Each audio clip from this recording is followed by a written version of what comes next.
first question is, you do use Reverb, right? Yeah. So generally, if I'm doing a distorted thing, I'm generally using a room, a hall, or a plate. Yeah. Something like that. If I'm going to use reverb. Sometimes if I'm doing like a solo, like with the long delays or something like that, like we were doing a little with the Badger with distortion and the reverb running, or sorry, the delay was running in the effect loop, I would do the same thing where I would maybe add verb in the loop to that to give it a bit of, and that would be a holo plate or a holo plate or a room of some sort. Yeah. If I'm running in front of an amp, and I don't know if this is just me, but I kind of think of reverb as more like a in front as more of like a vibey older kind of sound, and I'll use a spring. I'll go to the spring thing because it just seems like spring wants to be in front of an amp. It's cool, but that's that kind of maybe silly that I feel that why not use a plate or whatever in front of it? So let's experiment. We can do whatever we want. Maybe we should start with a spring. Let's make a cool. Let's make a cool spring that people can use as a basis. So this is the one that basically comes.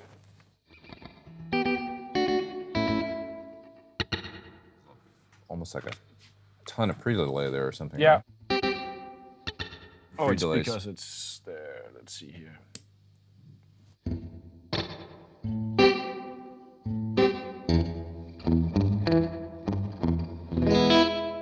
we can turn that down. So if we...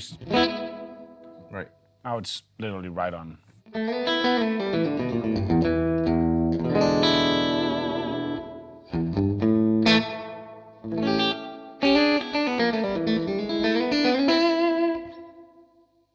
Cool. It's got a nice, like that kind of little shaky texture that's going on. So what's that we're listening to? That thing is basically us digitally trying to emulate that kind of spoingy sound you get from a spring reverb. And is that a tweakable parameter with inside the editor? No, not by itself. The only way you can kind of tweak it is basically by tweaking the EQ section, so it'll get more or less pronounced. The more high end you put in there, the more you'd hear it. Okay, but I do like the way the highs are kind of mellow on the sound. It sounds really. You did a nice job on this. It sounds really good to me. So I wonder if maybe we could lengthen the time out just a little bit. Maybe let's bring it out to maybe 4, and.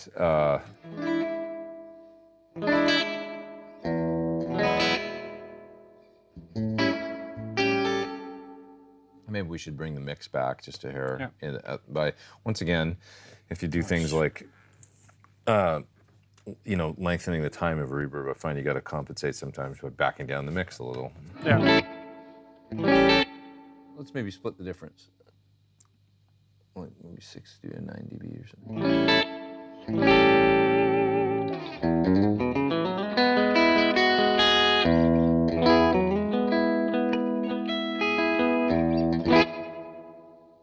That sounds cool. Is there a low-end parameter so that we could maybe back that down a little bit? Yeah. There we go. Yeah, which will clean up the lows. Yeah.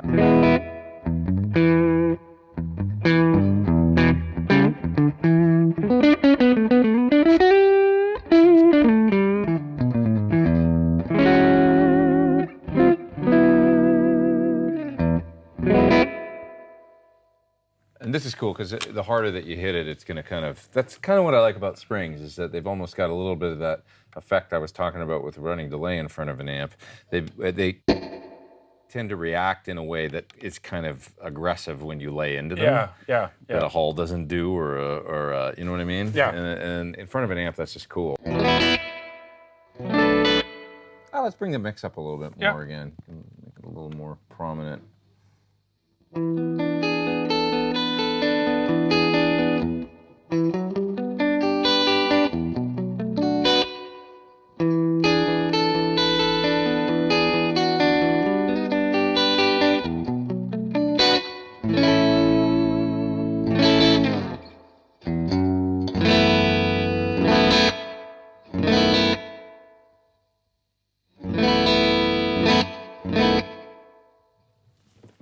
Bring it a top end.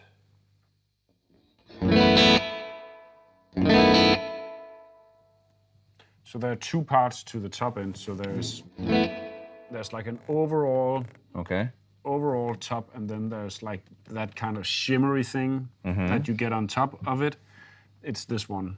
Okay. So you can also make it more trebly and then lose a little bit of that sizzle on top, so to speak. Oh.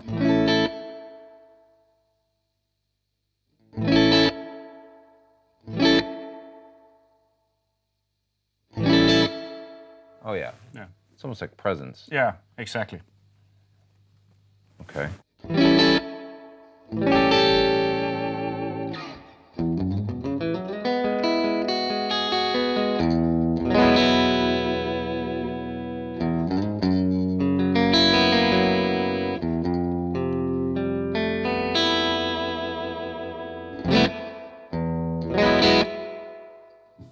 Sounds really cool. I feel like I can still make it longer. I feel like sometimes we set up pedals and the reverb and pedals that sound a certain way, almost like polite, and then you listen to the reverb on an amp. Yeah, like and it's like Fender, all over the place. and and it really tails out, and it's like, oh, geez, you know? It's okay to get a little bit longer maybe sometimes.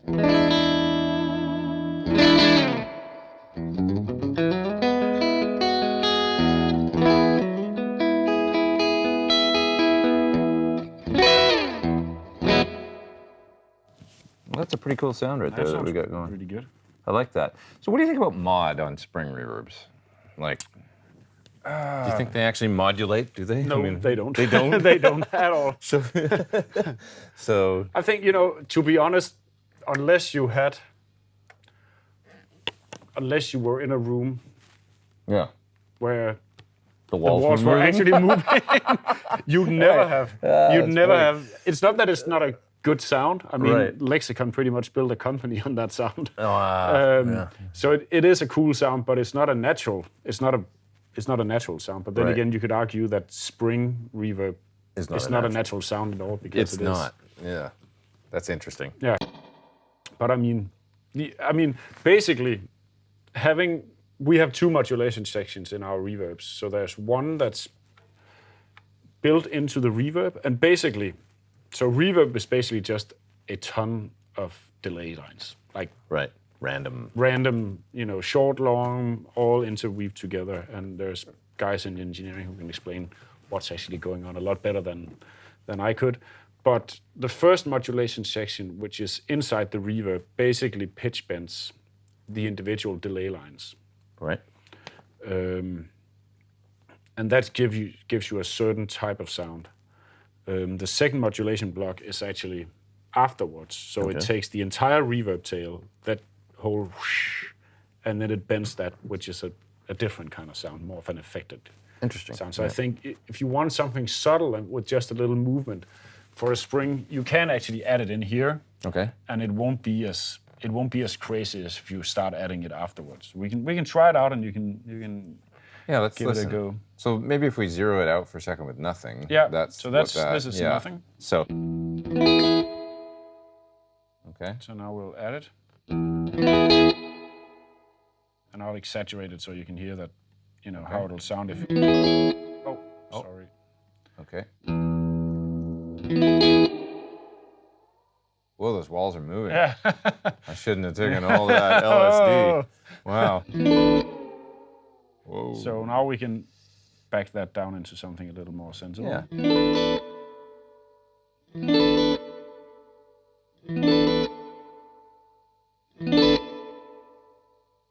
Interesting. So they're numbered. There's minus settings on this. What does that mean? It just means less. Oh, okay. Yeah, it's not. It's not like negative. No. It could be anything. It could be. Is what it is. Yeah. And then compared to. Right. So it's pretty subtle now. Maybe if I.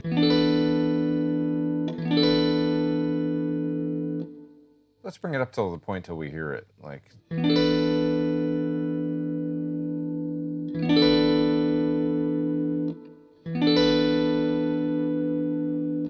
can hear it a little bit.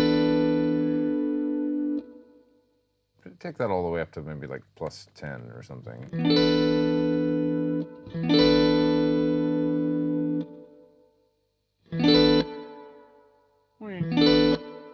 Diving up and down, doing this thing. Yeah. Okay, so maybe let's pull it back to -10 or something. That's the rate. So now the rate will be real slow. Yeah.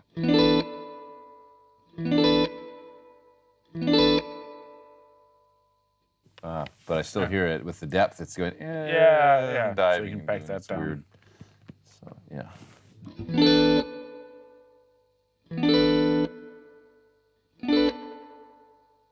Okay, so I have a question for you about the parameter called, where did I see it? The diffusion, is that in here? It's right there.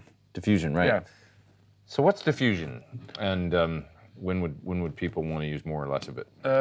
So diffusion is, another word for that could also be granularity or something like that. So it's a way to either smooth out the reverb tail, make it more natural sounding, or make it a little bit more grainy. Okay. So it's almost like if you imagined you created a reverb, real room reverb consists of infinite amounts of delay lines. Right. And that would give you the most natural, smooth reverb decay that you could imagine. If you made a very crude and simple reverb consisting maybe of only 10 delay lines, you'd get something that's more choppy because, there's almost visible or audible gaps between the different delay lines. Sure, sure. So you'd hear more of a choppy. Got it.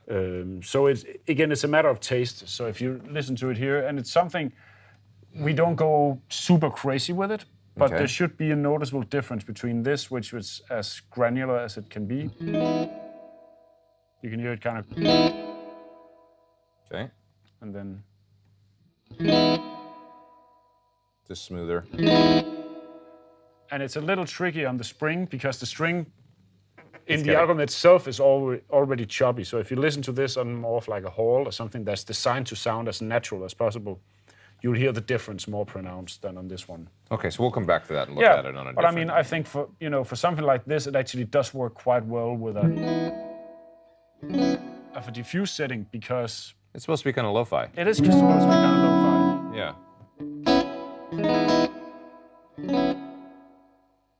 Still hearing the mod maybe a bit much. Pull that down a little bit.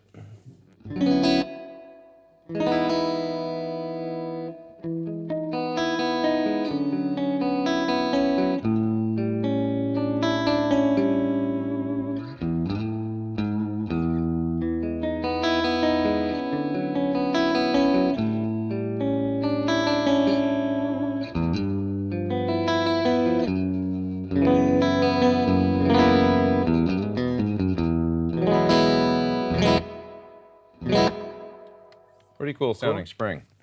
Yeah. And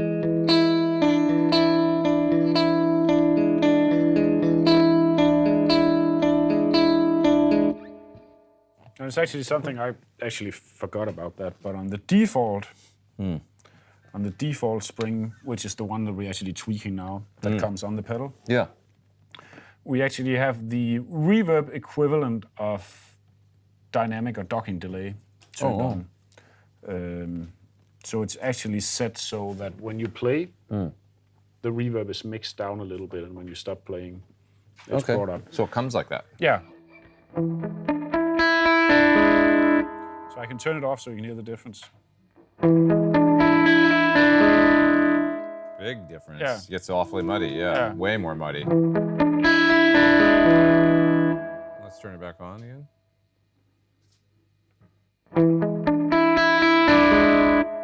But it's very natural. The effect is really natural.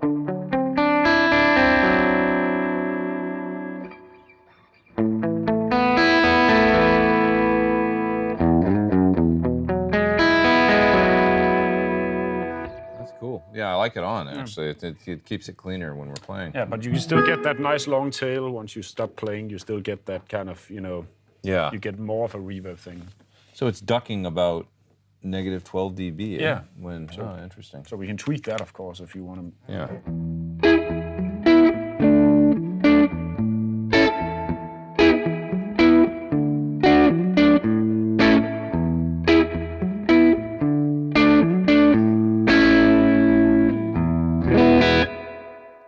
I dig it. Cool. Yeah. So, for those watching this and wondering what it is, what those parameters here are basically doing is that they're listening to your playing, and it's basically detecting how loud you play. And once you hit a certain threshold, a certain level, which is this parameter here, it tells the reverb mix to turn down by X amount of dB, in this case, 12.5 dB. Maybe we should, let's bring it up to like negative 25 dB or something, and we'll show people what, like a real... We'll turn.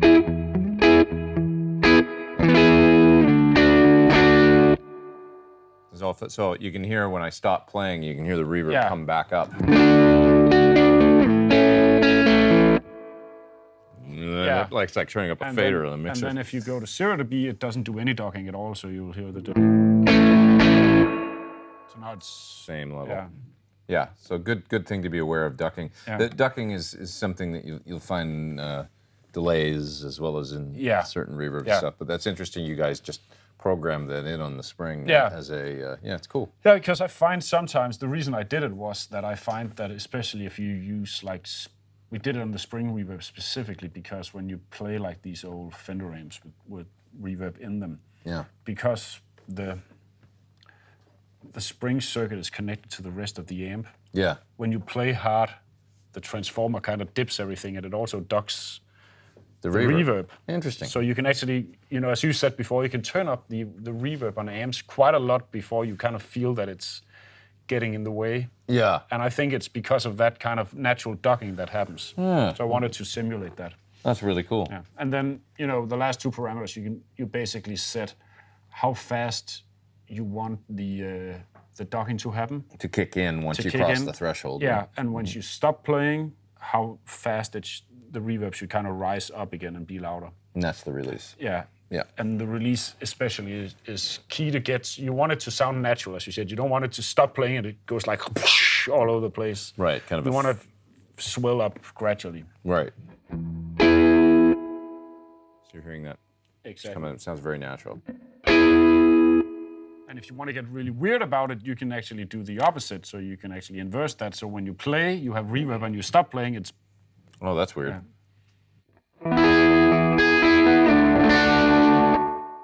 It turns down. Yeah.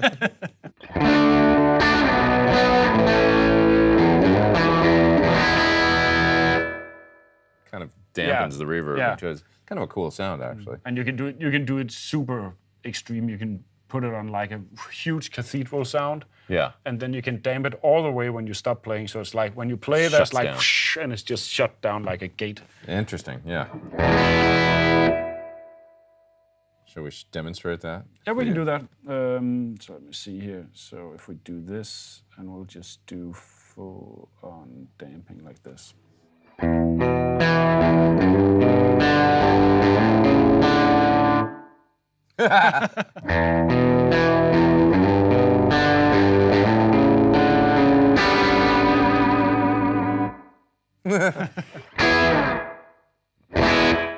Big reverb when I'm playing, and a little bit of reverb when I...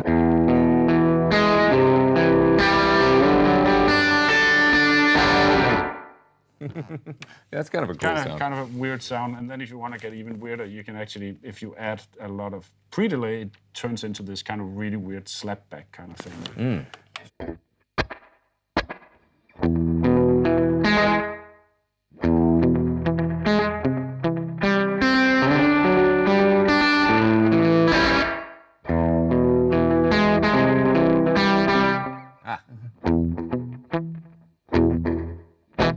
Now I got to think of something to play.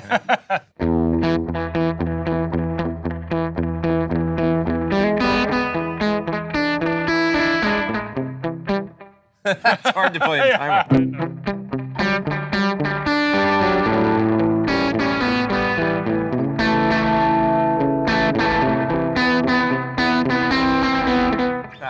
that's That's fun though. But we'll put it down to where it originally was, so around 12 or 12.5, right? Yeah, something like that. Yeah, it's cool. And then you have to change that back. Yeah. Right?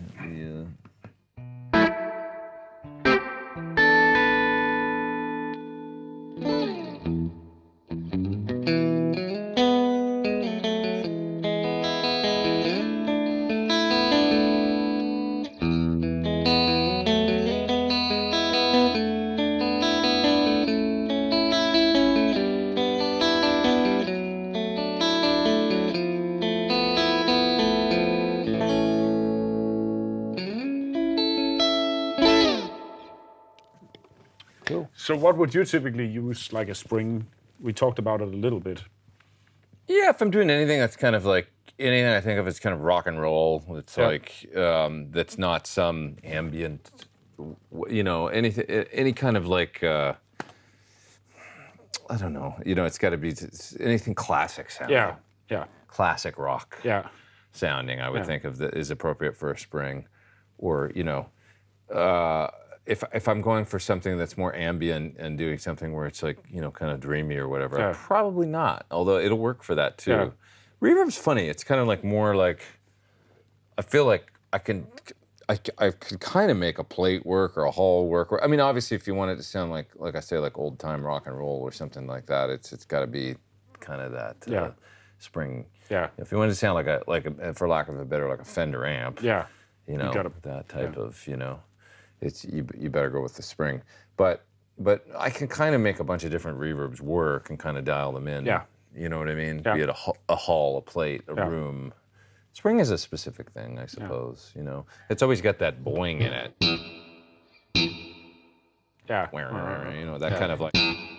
You know, there's always it's just something that I expect to hear out of an amp or whatever. So, but yeah, if I'm going for a longer kind of more ambient kind of texture, then I'm probably going to go with something like the hall or the plate or something. So maybe we can experiment with that. Yeah, and you know, for clean sounds in general, just like your basic clean sounds, would you have some sort of hall or plate or something on there? Yeah, probably. Yeah. You know, if it's like a basic clean thing that where I'm maybe adding delay or something too.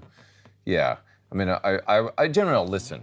You know, I'll listen to whatever the particular reverb. Like I'm somewhat familiar with these pedals, but if I would start and just kind of get into it, which we can do, we can just play around, see what it sounds like. Yeah. So why don't we start with a hall or something and see what. So we can try that out.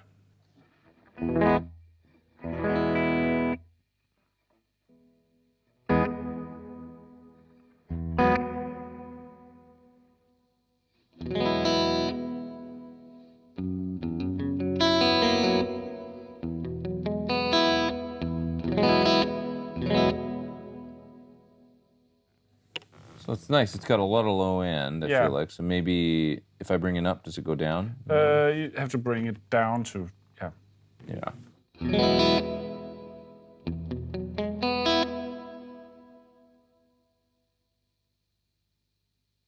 I'll probably darken it.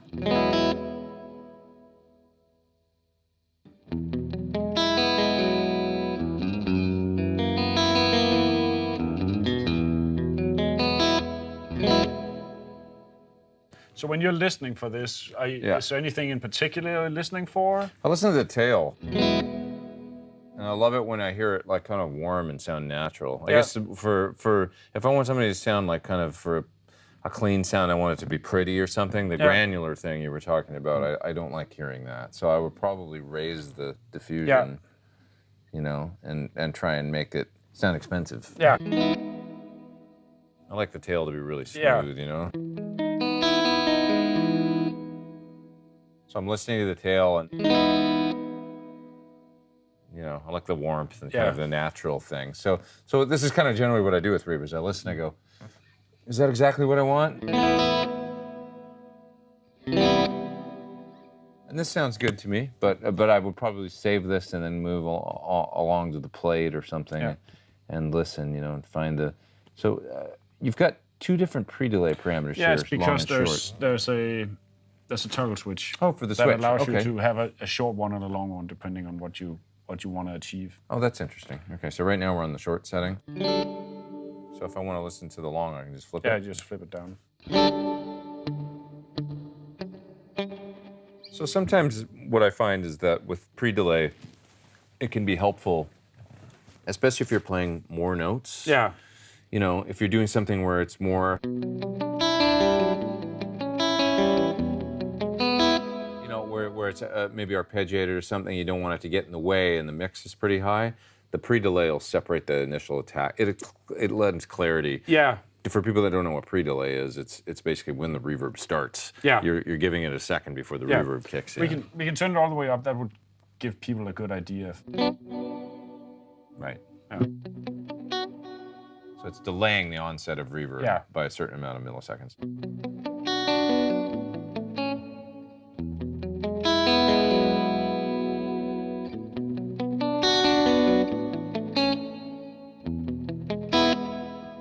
Sometimes you can, you know, set that pre-delay, and it is kind of cool to actually set it in time with the song. Like if you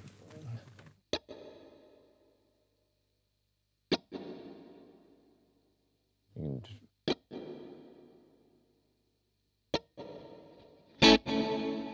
you know.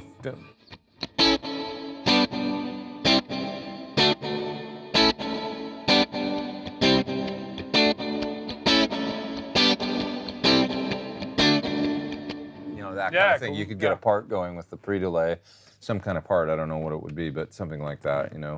And you can. You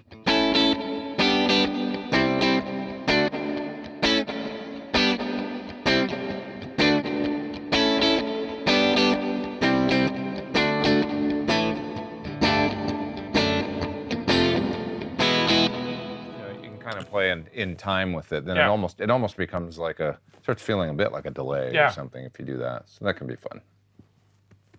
You know, you hear that a lot on records actually, where you know, the snare. Yeah, exactly. Like, especially the snare. Yeah. And somebody would do that, you know, and like a mix engineer would build that into the track after. It kind of comes to be part of the music in a cool way. So that's fun. This sounds cool. I don't know. I'll play around with the modulation a little bit and see.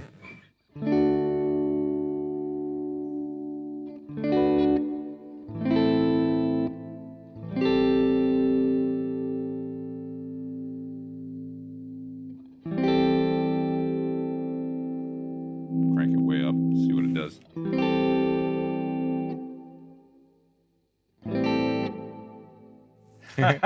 Modulated reverb is funny. It's like,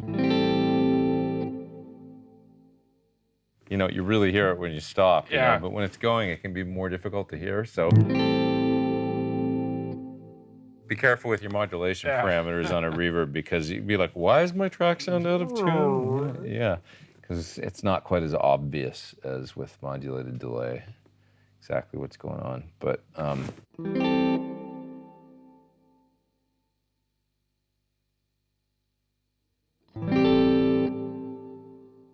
Do you find that you have to, you know, when you tune reverbs, it goes for any effect, I guess, but maybe reverbs in particular, that the sound of the reverb by itself, you know, maybe not, if you get like the biggest, most lush, full spectrum reverb, might sound good by itself, but once you start playing on top of it, that it becomes overpowering or something? Because I noticed that you back down the, you know, the lows a bit on the whole. I'm just aware of lows in everything, actually, because I mean, when you start, things can sound by themselves fine, but then you put bass guitar in there and drums and everything else, and then it starts building up all this low end in your music. You know, and I find you can get away with cutting lows out of just about everything. It leaves room for the bass guitar and the kick drum and stuff like that. If there's too much going on, I mean, if you're just playing by yourself and it's sparse, then it's cool. But I find that cleaning up all that bass is a good thing sometimes. And does that come from, you know, getting some experience, you know, mixing and engineering stuff? For sure, man. I mean, you can come, when you see good engineers, how much low end they take out of everything. It's like, so why not just give them that sound out of the gate? I'm not saying thin, but it's like, you know, it can just be cloudy especially when you're pushing into the other thing we got to remember is we're running in front of this AC30. Yeah. And when you're pushing a bunch of bass into the front end of an amp, be it just a bassy guitar or with your effects and stuff, it's just going into the preamp, and the amp's compressing anyway, and it just sort of turns into a bloated mess sometimes if there's too much bass, you know. So you want to be careful about, which could be cool. It can be a good sound, you know, if it's like a fuzz or something. It's got tons of lows and it's making the amp just kind of like, you know. But if I'm going for something pretty, where's the bass control actually? It's this one. It's the this guy right here. Yeah. Let's take it all the way down. Now we're just left with the top end, which is thin sounding by itself. So we'll bring back in some lows.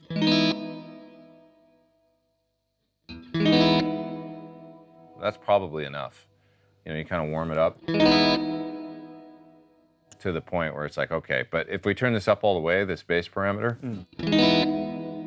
it's just big cloud. You can hear it when it kicks in after the, you know. Now, it's kind of like it's putting sound over the whole, you know, guitar sound.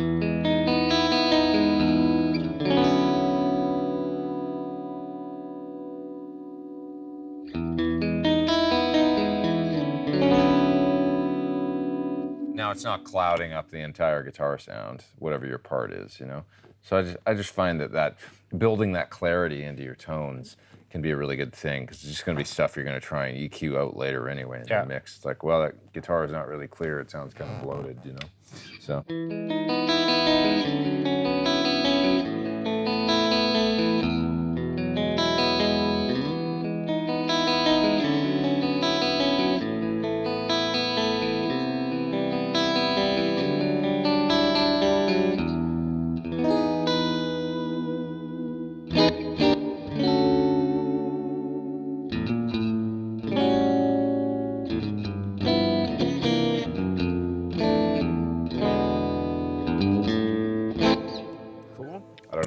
But just messing around. But anyway, that sounds really cool. So why don't we store this as a whole? As a sort of a basic haul, yeah.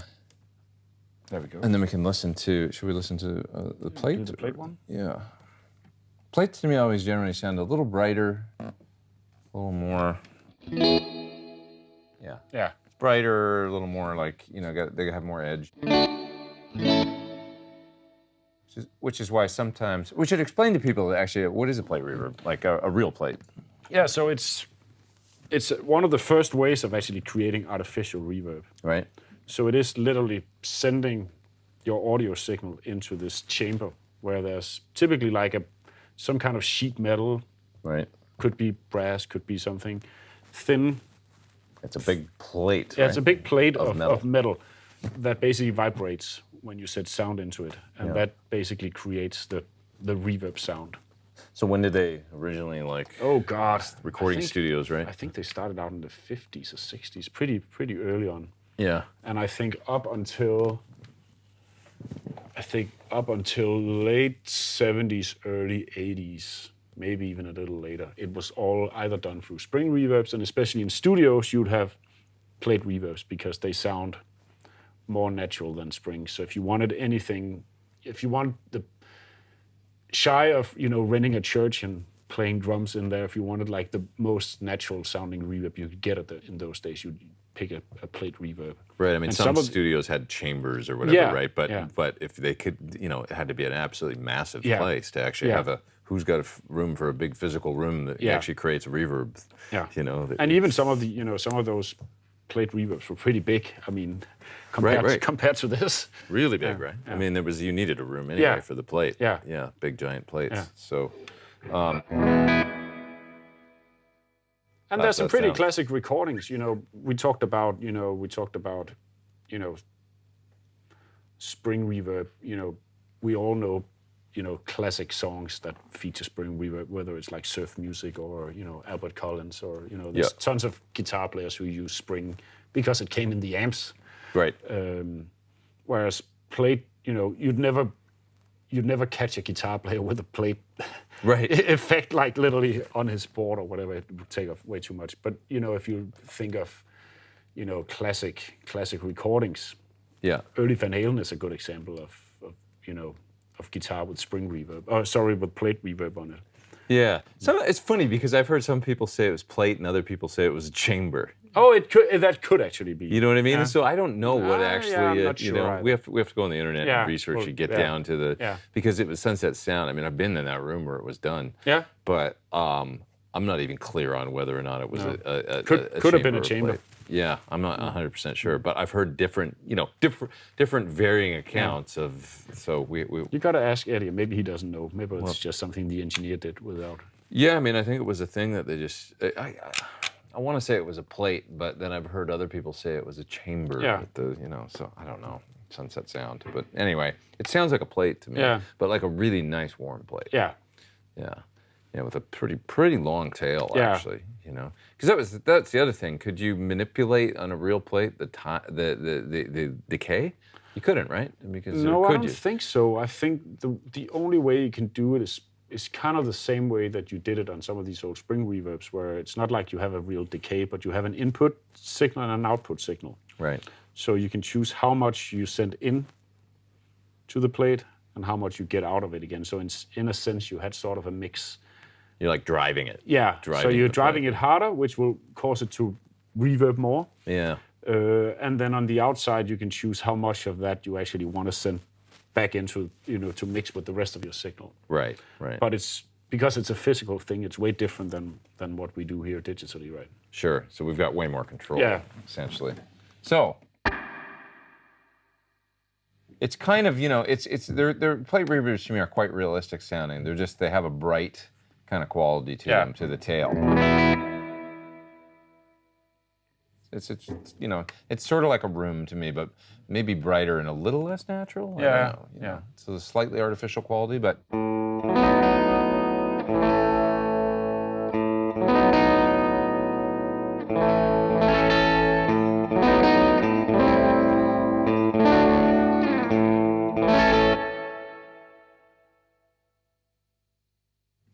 So why don't we try and make a long one with this, kind of long, like maybe. I'm gonna warm it up a bit. Yeah. Just because I like to do that.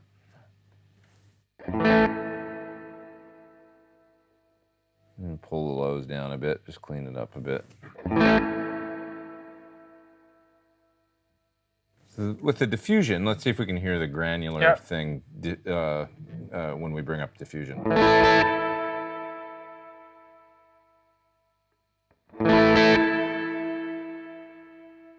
Yeah, I definitely hear that in this. So you can hear it sort of warble more with the diffusion set lower. You kind of hear the ringing. We'll bring it up more.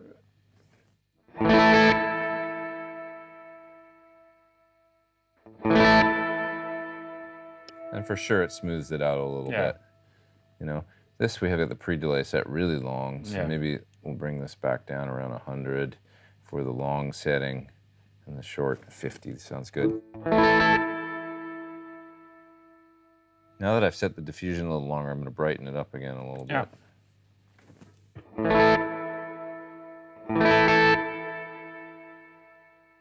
That sounds nice. Pretty cool sounding to me.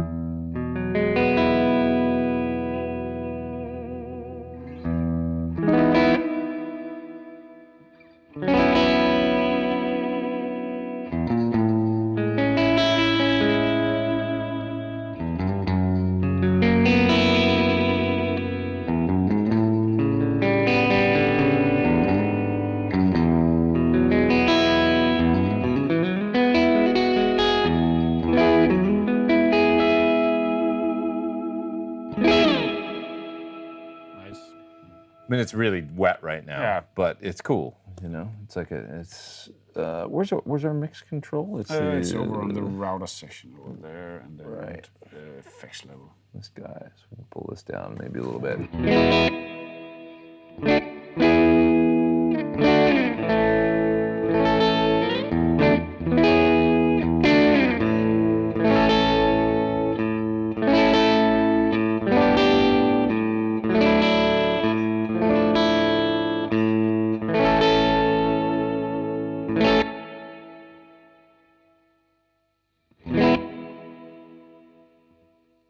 So if you were to pick between, a hall and a plate for specific applications, would that just be more what you kind of heard in your head?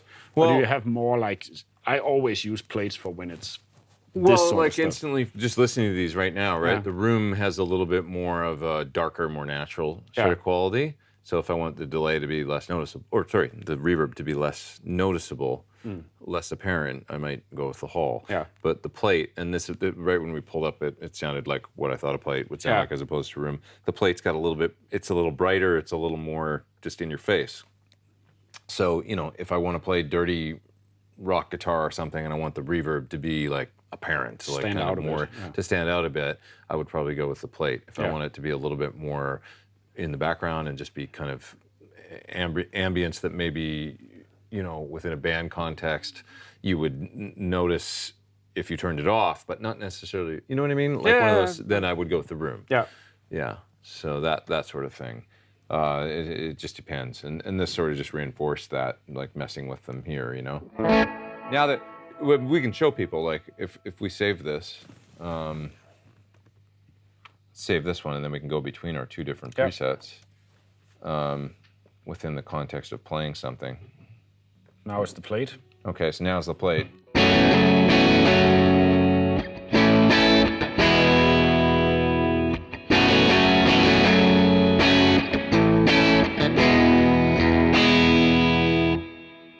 we'll switch to the hall, and I'll just make sure that everything is set right. There we go. Okay.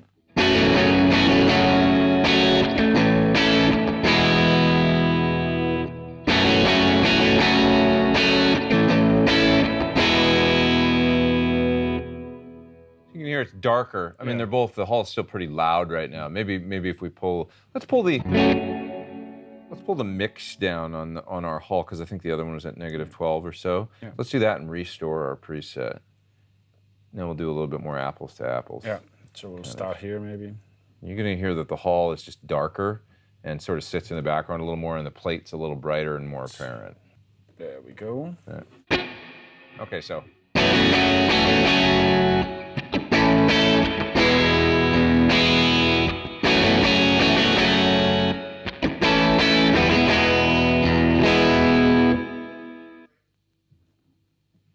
Okay. Yep.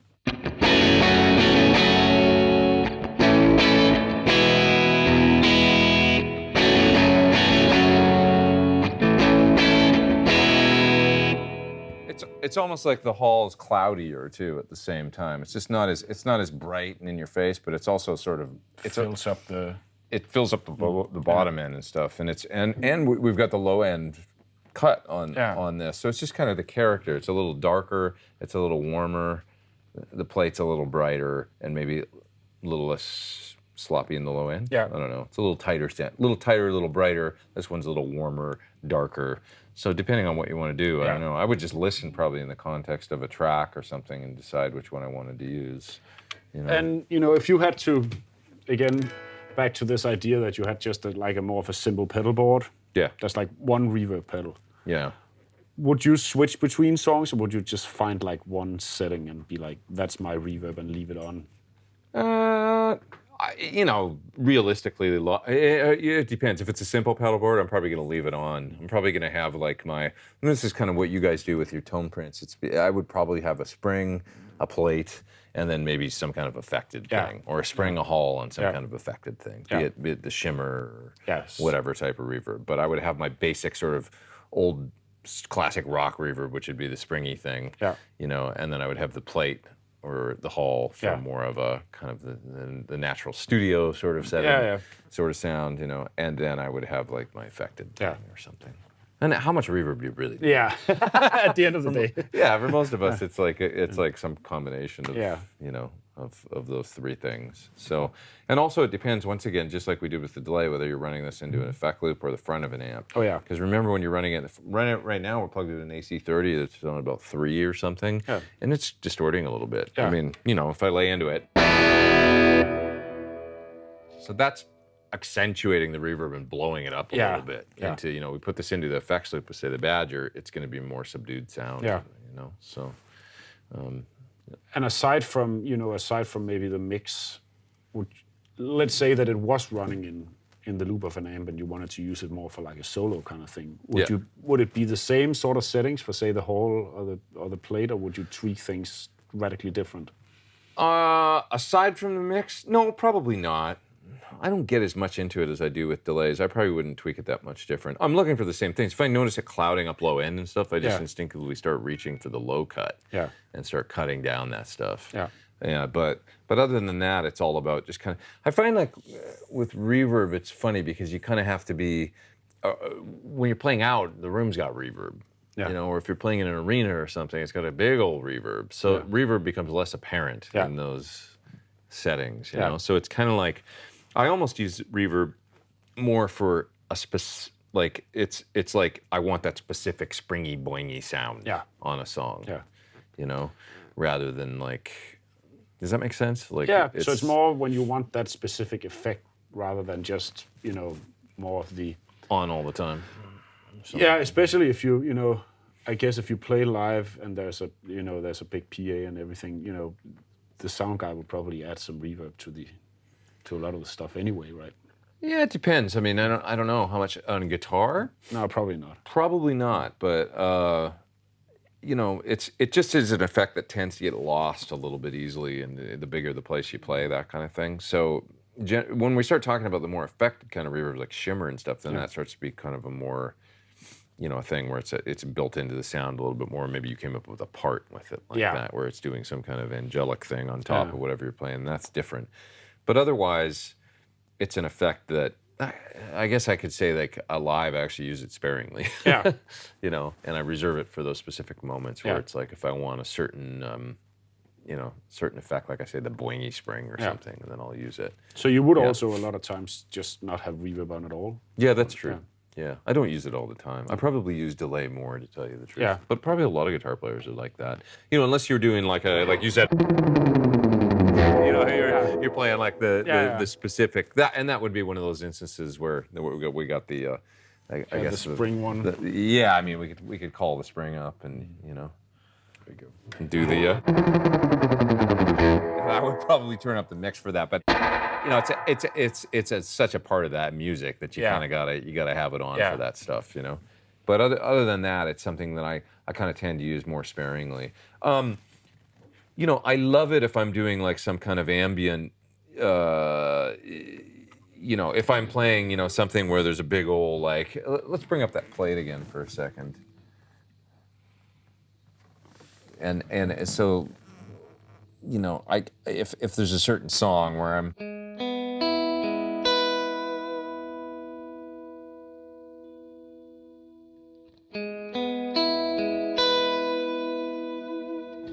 And I want to hear it tail out or something, you know, and I'm doing.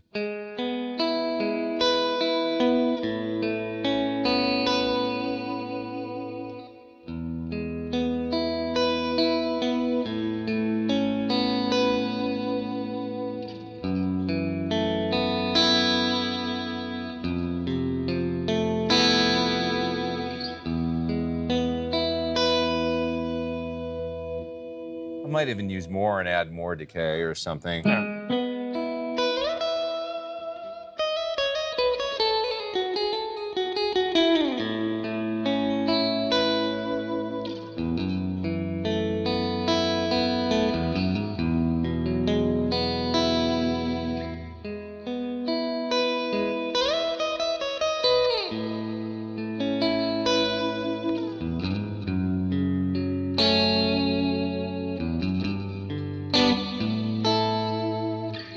In those instances, especially when you're doing, you know, stuff like that, the tail is part of the sound of the part. I'm just making up a part or whatever, but when I hear the, you know, it's almost like delay is giving you part of that. Then it becomes integral to the part that you're coming up with or something. Does that make sense? Yeah. And then it just wouldn't be the same not having it.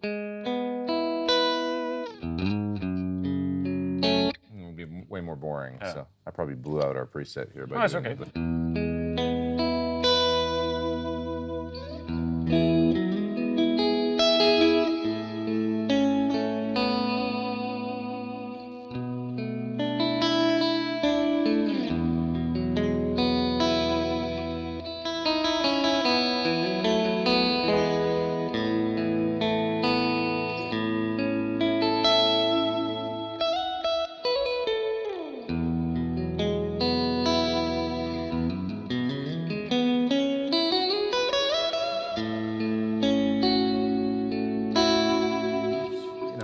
making stuff up. But that's what's fun is putting on a sound like that. You're gonna play differently because it's like gonna allow you to hold notes longer and stuff, and not be I don't know. Reverb's a really fun effect to use for me if I'm doing kind of more ambient melodic chord and melody kind of stuff like that. Then it becomes more of something that I want to turn on and like compose or draw apart or something.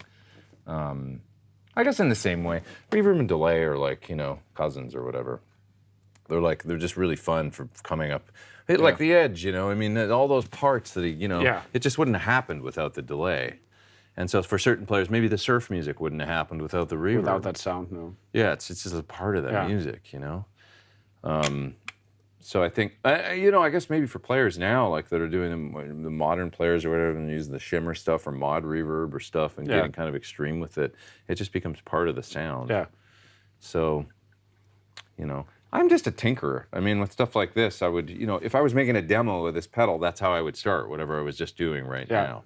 I would find a sound I really liked, crank up the knobs, find a tone that was cool, and then I would write something. Yeah. Yeah. And it wouldn't be the same without that reverb. No. It'd be like, well, I had to have that for that sound. So I don't know if that makes sense or It not. does. It totally does. Yeah. I don't really. It's fun because it's like you don't have to use it, but you turn it on and it'll make you play a certain way. Yeah. Do I need reverb? Well, no, but you might come up with a really cool guitar part or something if you turn it on and get some, some radical, So we have like a couple different. What have we got here? We got a plate and a hall, and a spring, right? Yeah. And I guess for hall and room, sort of similar. Yeah, right. So what do you think of the differences? Is it just the hall's a bigger room? Yeah. I think so. And typically I also think that room sounds are a little bit warmer, a little bit darker. Warmer and darker than halls, And smaller. Right, and smaller. And then chamber's bigger than the mall, right? Yeah. The chamber's like a cathedral reverb. Yeah, cathedral.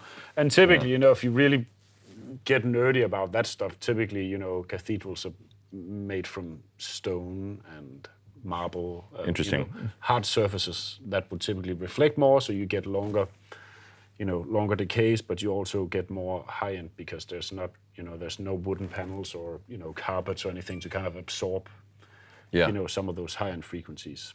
And more diffused, probably. Yeah, right? exactly. Interesting. I never thought of that aspect of it. That it's probably stone and marble and stuff like that. That's a good way to look at it. Do we have a sound like that in here? I think we have some. Let's see here. Oh yeah. Let's see. One thing I love about this is that really natural tail. Yeah. Like.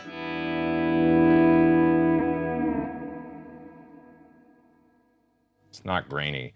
The way it diffuses out is really nice to me, really natural.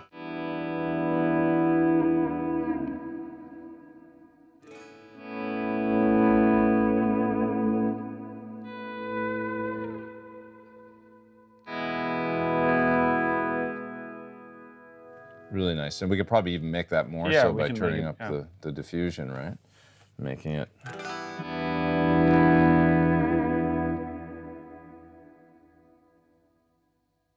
Very natural sounding. That's super cool. This is a good sound. I kind of like this as it is. This is your church preset, right? And just modified it a little bit.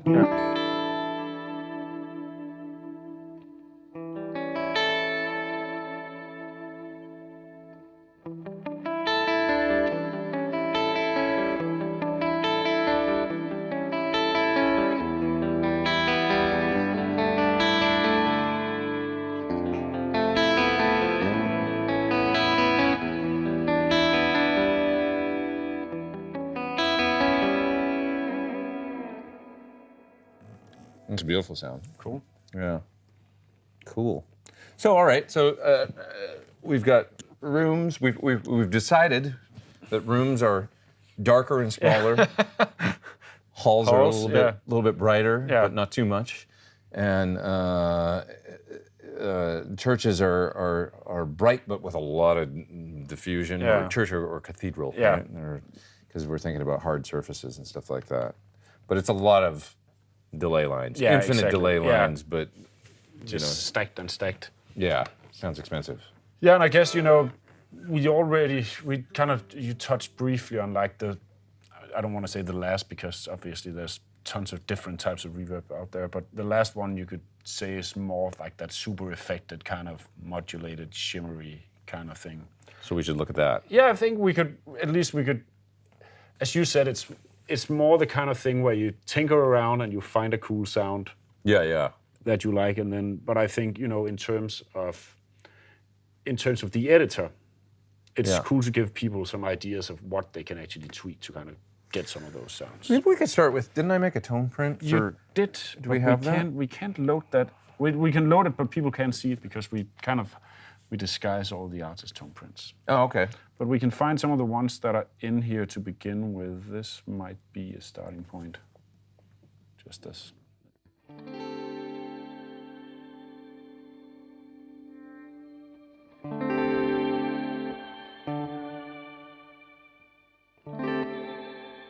The thing is, if I loaded yours, I wouldn't be able to see all the parameters in there. I see. You guys are tricky. Yes. Yeah. Don't want to let them know. Yeah, we don't want to know. It's secret. Let's just say there are certain artists who wanted to have their sounds remain a little bit secret. Right. Nobody shall be named. So, so we pretty much decided that we'll just, the artist part of it those are hidden, and then all the TC ones and the ones we're doing right now, anybody can basically have it, open it up, and tweak to their heart's extent, and just use it like as a starting point for their own creations. Okay, so that sounds good. We can. So this is interesting. This has a lot of vibrato on the. It's a lot of mod going on, eh? Yeah. So we can go in. So there's actually a little bit of modulation in here. But there's two modulation sections. So we can turn that part off. Oh, I like it more with it. Except it's a little much. I think. Yeah. So this is the depth. Yeah. So I'm going to slow it down a little.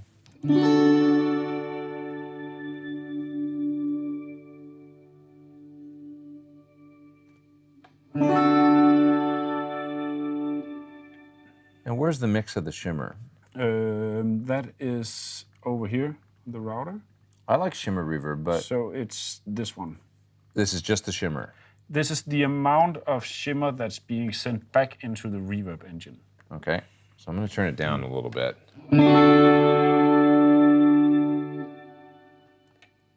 Because I like shimmer, but I don't like people. I like it when you kind of can't, when you notice it when it's gone, but not when, you know what I mean? Yeah. When, and I think on my TonePrint we probably did that. Yeah, we did it very subtle, but you can hear it if you really, you miss it if it's not there, but you don't hear it. Exactly. So that sounds nice.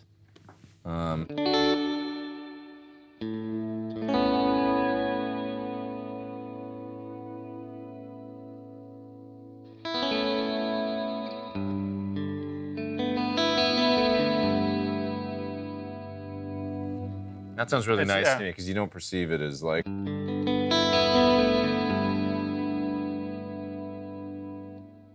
It's a complex sound. There's a lot of stuff going on, but it's not like obviously shimmered, which I kind of dig. Have we got? Is this the pre-delay that we? That's the pre-delay. We are on the short one, so that's short one.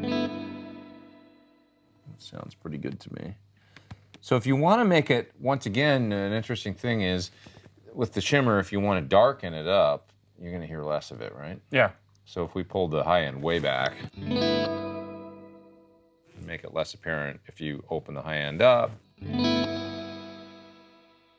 all that presency, shimmery stuff is going to become more apparent. So here it is cranked.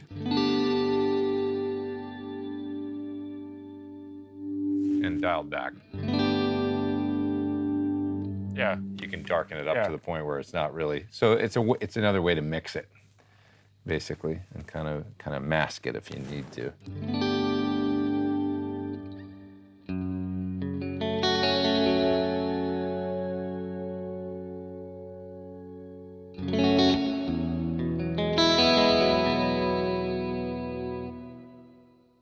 That's pretty cool.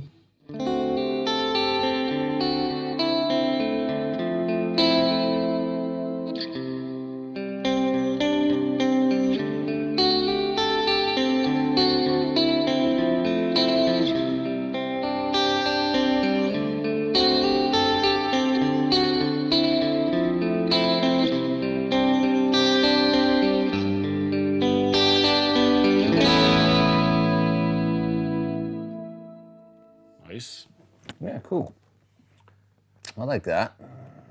Yeah, so you were tweaking a little bit on this is vibrato setting, and again, this affects the entire reverb. Okay. Reverb tail. If we choose exactly the same settings and then swap to, say, the chorus instead, let's change the mix as well. You can also hear the difference between.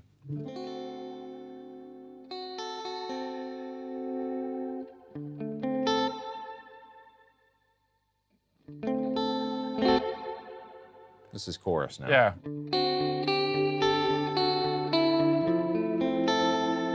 Compared to the vibrato.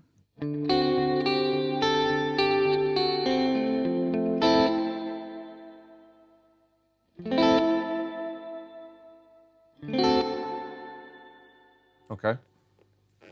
I think I still dig the vibrato. Yeah.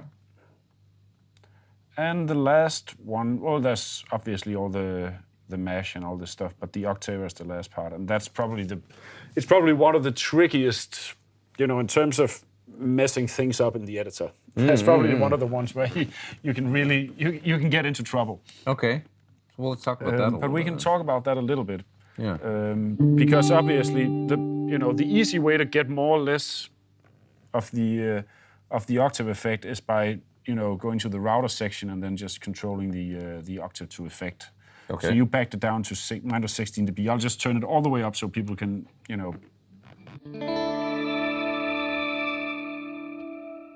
Yeah, it can get ugly. Yeah. So with it a little louder, it's easier to hear the changes you do in here. Okay. So essentially the octaver is a bunch of little filters. Okay. So very narrow ones that basically where you take the original signal and you chop it up into these very tiny bands, and then you pitch it up and then you put it back together again. Okay. And the more you add of these little filters, the more natural is the wrong word, but the more natural might be the best word, but the more natural it's going to sound in terms of whether it sounds like a real octave on top. Because it's diffusing it a little bit and making it a little less harsh or something, right? Yeah. Whereas if you only have a few filters, it's going to be more granular. More granular. Yeah. Makes sense. So the first one to tweak is this one here. Now we cranked it all the way up, so there's 80 filters. And I'm just going to back it down so you.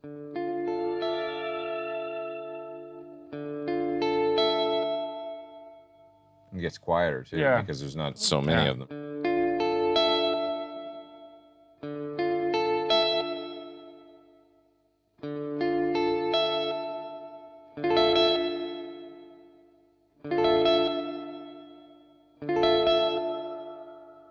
So you can hear it in the background now. Interesting, yeah, when it starts getting up there above 25 or something.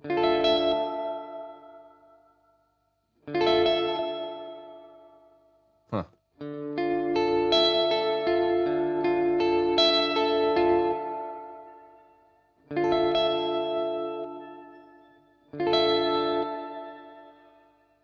Crazy.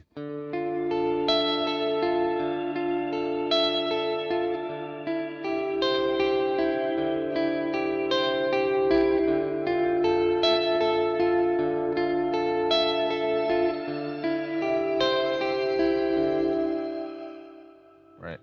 It's the word that comes to mind is violent. Yeah. Violent octaves. So yeah, I would say like less is more sometimes with these things, isn't it?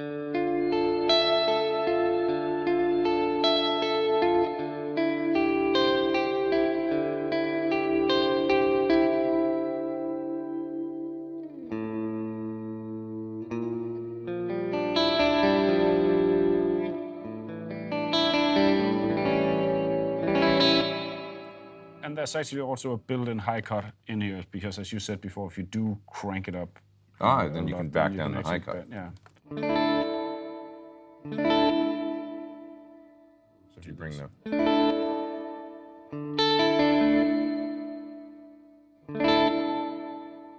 more you warm it up, right, it's going to take it almost down to where it's different ways to make it less aggressive, right?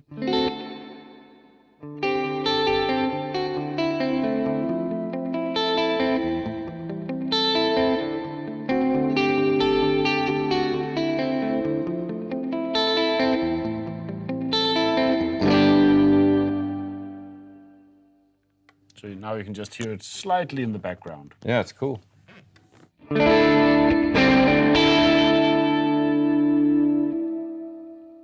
Yeah, it's cool. Cool. Mod is interesting too on it too, because it's doing it's got an interesting, you know, shaking kind of vibrato thing going on that even with the depth only at 3%.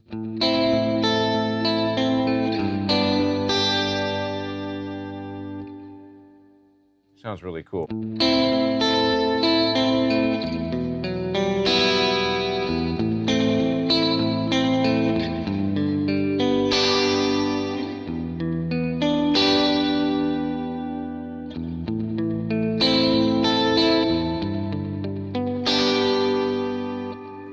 Love that fast mod thing that's happening.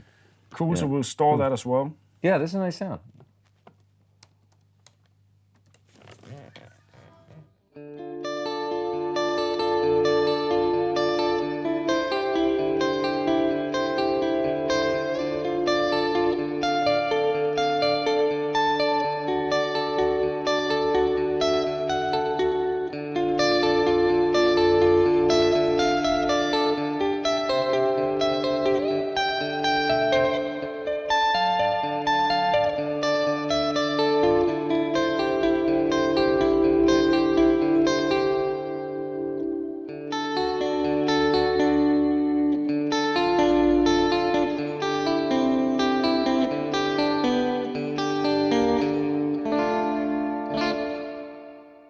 Fun. Cool. Yeah. Yeah, and I think, you know, last thing on the reverb, I think one of the fun things about the whole TonePrint thing in general is the fact that you can you can mix and match. Typically, if you get, you know, if you get a pedal and there's like a shimmer setting on there, or there's a, you know, modulation setting, it's typically set so so you get the modulation on the hall sound.